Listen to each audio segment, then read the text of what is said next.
En esta instancia nos encontramos con el tema de muñeca y mano, del cual vamos a trabajar una mirada integradora, lo que ya hemos venido viendo a lo largo del cuatrienio.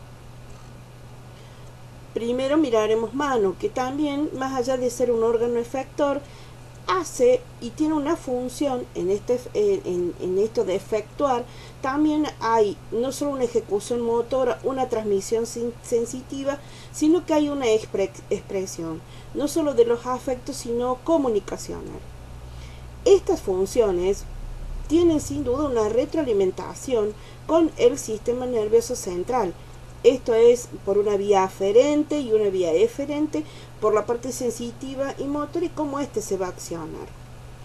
Esa imagen del medio habla de la evaluación funcional y de su funcionalidad del miembro superior en este caso, no solamente de la mano, sino en su integridad con el resto del cuerpo, ¿no? Desde una función de la higiene se evalúa en estos 5 puntos o el 5 point, del cual habla Kapanji en su tomo, ¿no?, del miembro superior.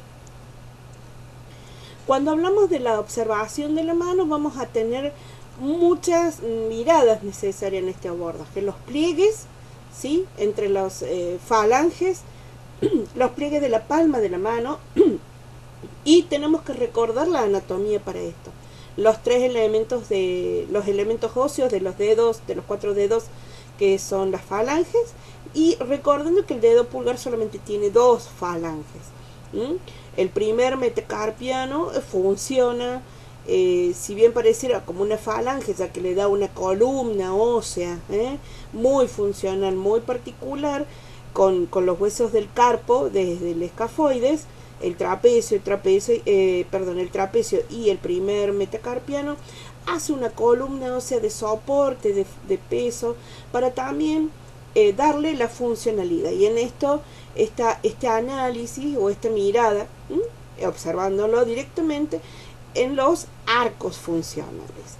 Arcos que van a tener en gran parte la mirada y el abordaje desde el dedo pulgar hacia el índice y el meñique, por el otro lado desde el túnel carpiano y todo lo que es el carpo y esta bóveda que también se presenta igualmente que el miembro inferior o que el pie, donde habla de la bóveda plantar. Bueno, aquí está la bóveda palmar, lo cual le va a facilitar este ahuecamiento palmar, como se llama, le va a facilitar la oposición del pulgar al resto de los 4 dedos. Y esto hace a la prehensión, a la pinza, lo que nos caracteriza del resto de los animales. La muñeca, ya hemos venido hablando de la muñeca en lo que es antebrazo, ya hemos presentado lo que es la radio cubital inferior. Recordamos que es una trocoide, no tan pura ni tan excelente como la superior, pero sí en este concepto donde el radio gira alrededor del el cúbito. Esto también lo debemos recordar desde la anatomía, como en la desviación radial hacia el radio directamente hay un choque del escafoides. Esto va a ser un limitante en la desviación radial. O sea, cuando uno compara la desviación radial con la cubital y sabemos que la radial es menor, directamente más que memorizar es esto, es recordar la anatomía. Vemos como el borde del radio desciende hacia el carpo mucho más que el cúbito. Ese espacio entre el cúbito y el piramidal y el pisiforme también está el ligamento triangular. O sea, hay elementos anatómicos que nos llevan a la conclusión porque hay un límite hacia un lado y no tanto límite hacia el otro. Entonces, el límite de la desviación radial tiene que ver con este descenso del radio, con lo cual hay un tope óseo, directamente óseo. En el cúbito, hasta que llegue ese tope óseo, hay mucho más grado de movimiento. En la otra figura podemos analizar cómo funcionan la primera y la segunda hilera del carpo. Acá está resaltado en el movimiento de flexo-extensión y fundamentalmente coloreada por Neumann. Esta diapositiva es de Neumann, donde muestra cómo la primera hilera del carpo se desliza, se desplaza sobre la muñeca, sobre la radio cubital inferior, facilitando el movimiento de la segunda hilera del carpo. Entonces, si recordamos la anatomía, tengamos en cuenta esto que mecánicamente va a incidir directamente. No hay una inserción muscular en la primera hilera del carpo. Todas van a la segunda hilera, por lo cual llama la atención, pero fundamentalmente esto nos demuestra por qué esta primera hilera del carpo, estos 4 huesos de la primera hilera del carpo, van a funcionar netamente como el eje de una bisagra. La bisagra de la puerta, la bisagra de la ventana, elementos se confluyen en un eje al medio para poder mover y girarse sobre ese eje. Aquí el eje, el perno que va dentro de esa bisagra para cumplir esa función, va a ser la primera hilera del carpo. En cuanto a la mecánica muscular, sí tenemos que tener en cuenta la anatomía, el túnel carpiano. El túnel carpiano, como este ahuecamiento de este montón de huesecillos que mueven y se mueven entre sí para formar este ahuecamiento palmar, como habíamos dicho. ¿Sí? Imagínenlo, este ligamento que contiene y sostiene a los tendones de los músculos largos para llegar a los dedos, ¿sí? Envueltos con sus vainas, envueltos con sus elementos que facilitan el movimiento de estos cordones, de estas cuerdas de tracción. Son músculos largos, piensen en esto que tienen la tracción, la tracción de estos elementos óseos a distancia, ¿no? Entonces, la inflamación de esta zona, a veces quistes que se producen por las fricciones tendinosas dentro de esas vainas, van a llevar a los síndromes del túnel carpiano, que no solo pasa también a veces a ser una enfermedad profesional, igual que la risartrosis del pulgar, artrosis que se produce en la articulación trapezo-metacarpiana, sino que a nivel laboral le da mucha incapacidad, mucha dificultad también a la sensibilidad por la compresión radial que se produce en los síndromes del túnel carpiano. O sea, nuestra función de rehabilitadores o reeducadores, incluso postquirúrgica, va a ser muy importante en este sector de la mano y esta función. Como músculos tenemos una clasificación, los podemos dividir como extrínsecos, que son los de potencia, los largos, estos que hablábamos de estos tendones largos a distancias potentes, que llegan desde el antebrazo hasta los dedos. Los intrínsecos, que ya tienen la función de precisión y coordinación, que los tenemos presentes en la eminencia telar y la hipotenar. ¿Sí? Allí la precisión, fíjese eso de agarrar la pelotita, cómo trabajan los tenares y los hipotenares, que son músculos cortos, un tanto más carnosos, de hecho, por eso estas eminencias son un poco más voluminosas en cuanto a lo muscular.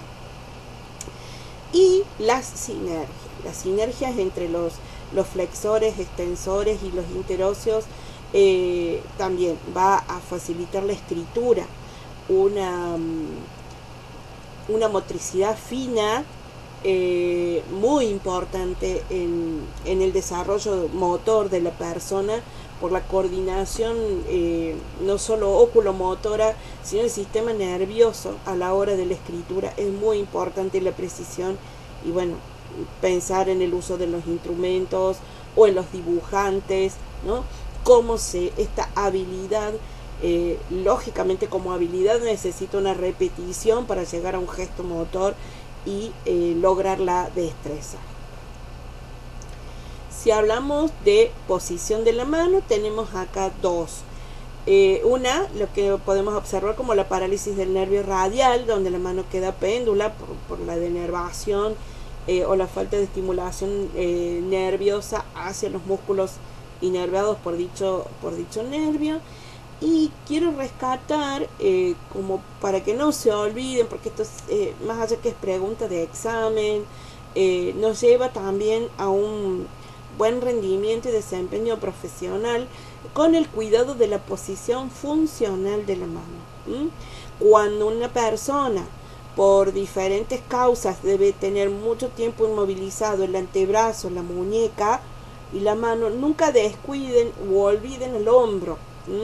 Y viceversa, si necesita una inmovilización por una luxación, una fractura en hombro, nunca le olviden la posición funcional de la mano, del pulgar, que no quede péndula, porque eso no solo lo doloroso que puede ser esta posición y su reeducación, sino lo difícil y lerda que puede ser después volver a hacer funcionar esta mano. Recuerden, la posición funcional es aquella posición en donde no hay tensión de los músculos agonistas antagonistas y las articulaciones se encuentran en una posición intermedia de su recorrido articular. Si seguimos con el abordaje de la biomecánica y la finalidad de la eficiencia muscular, ¿sí?, tenemos dos miradas en este caso. Kapanji nos muestra este esquema donde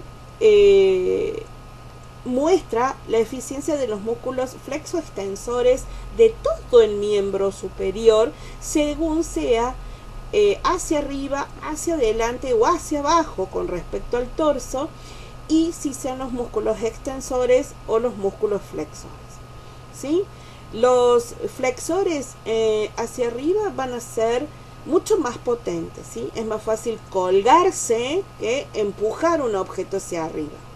Por eso los deportes, la mayoría de los deportes, y en realidad estamos preparados para trepar, por lo tanto los flexores, si nos queremos impulsar, van a ser más potentes. Cuando el miembro superior funciona paralelo al cuerpo, pero hacia abajo, aquí la fuerza se invierte, ¿no? Es mucho más potente los extensores, es más fácil empujar, desplazarnos hacia arriba, controlar el cuerpo hacia arriba. Esta posición y la eficiencia muscular en el codo del músculo tríceps, que se produce a los 10 grados de flexión del codo, habla de que esta es la posición correcta para el uso de las muletas, de los bastones canadienses, del propulsar o autopropulsar las sillas de rueda. A la hora del remo vemos que los flexores desde adelante hacia atrás también pasan a ser los más potentes. Hay una eficiencia entre flexores y extensores, y en esto los invito a que vean cómo funcionan los remeros, ¿sí? Esta disciplina olímpica, donde la mayoría de los remeros, les voy a contar el secreto. No hay ningún secreto, solo hace falta observar. En todo lo que es remo, canotaje, hay uno que mira y guía al grupo, y el grupo va de espaldas al objetivo, justamente porque la eficiencia muscular en el remo se produce la inversa. Es importante en el gesto deportivo del remo, cómo estos músculos son más eficientes. Si lo miran a este gesto, también verán que ya sea hoy en día lo que es biomateriales y demás, no solo en las prótesis o en los elementos de ortopedia o de ortesis avanzados, sino que en los elementos deportivos también tenemos un avance con la ciencia y la tecnología, ¿no? Hay un trabajo acompañado de los miembros inferiores donde sus bancos se desplazan hacia adelante y hacia atrás, y esto facilita el trabajo y la eficiencia muscular sin que sufra puntualmente en este caso los músculos lumbares o espinales. En el gesto, si miramos filmaciones de los primeros olímpicos o de los años 70, 60, vamos a ver la diferencia del gesto deportivo. En esto avanzado lo que es la ergonomía, ¿no? La ergonomía es es una ciencia donde se aplica la biomecánica física, donde es este estudio científico de el gesto y la eficiencia del trabajo. En este caso, sea el trabajo deportivo o sea el trabajo como gesto, como función laboral puntualmente, ¿no? en este trabajo o este gesto laboral, vemos la otra diapositiva que es de Neumann, donde paradójicamente vemos que para ejecutar el golpe y el descenso del martillo sobre el clavo lo realizan solamente dos músculos, mientras que el elevar y el sostener va a ser varios músculos que hacen la desviación radial. Esto habla la necesidad de varios músculos por el peso de la herramienta que se usa, en este caso el martillo, masa, y cómo en realidad el peso de esa herramienta también se va a adecuar, no es un martillo de carpintero, esto es una masa y depende si ese fuese un tornillo o el elemento fuese más duro donde va a clavar, se usará una herramienta un tanto más grande. De hecho, hay martillos de goma para los elementos como cerámicos, para que el golpe se produzca y no lo rompa, pero sí sea eficiente a la hora de percutir sobre el elemento a incrustar. En este caso es un clavo. La masa con su mango corto, esto habla también de la biomecánica y la ergonomía en lo laboral. La masa cuadrada, que es metálica, es pesada, entonces por la inercia y el poco entre comillas empuje que va a realizar esos dos músculos en la desviación radial, va a incidir y hacer un gesto eficiente. Acá hay una suma de factores que tienen que ver con el uso correcto de la herramienta de trabajo, ¿no? Esto siempre también hay que tenerlo en cuenta cuando uno se desempeña a nivel de la salud laboral, que es un lugar que podemos desempeñar los kinesiólogos, utilizar la herramienta correcta, en la postura correcta, sin lesionar otras articulaciones, es un enfoque que tenemos que tener en cuenta y que la biomecánica nos da el fundamento para plantearlo. No sé si discutirlo, pero sí plantearlo en la educación del operario. ¿Qué decirles? Las manos, nuestras herramientas de trabajo, ¿sí? Entonces, en esto el uso correcto, oportuno, adecuado, con la intensidad, con la precisión. A veces los kinesiólogos decimos, ves esa contractura y solamente la estamos tocando. En la experiencia y en los años que yo tengo, más allá de los personales, como kinesióloga, uno parece que llega a desarrollar ojos en nuestros dedos para poder llegar a encontrar esa lesión, y es parte de esta habilidad que venimos hablando que necesitamos desarrollar desde lo motor y desde lo sensitivo. Transmitir alivio, transmitir afecto, contención muchas veces, no solo con las manos sino con la escucha del paciente o la persona, es lo que nos prepara y lo que nos va a ayudar a lo largo de nuestro año y de nuestra carrera. Así hemos quedado, todos dados vueltas, todos medios torcidos. Traje esta diapositiva, esta foto del mural que tenemos en nuestra escuela, que todos los días íbamos, la veíamos, o a veces entrábamos por otro lado, ni la veíamos, y hoy la extrañamos tanto.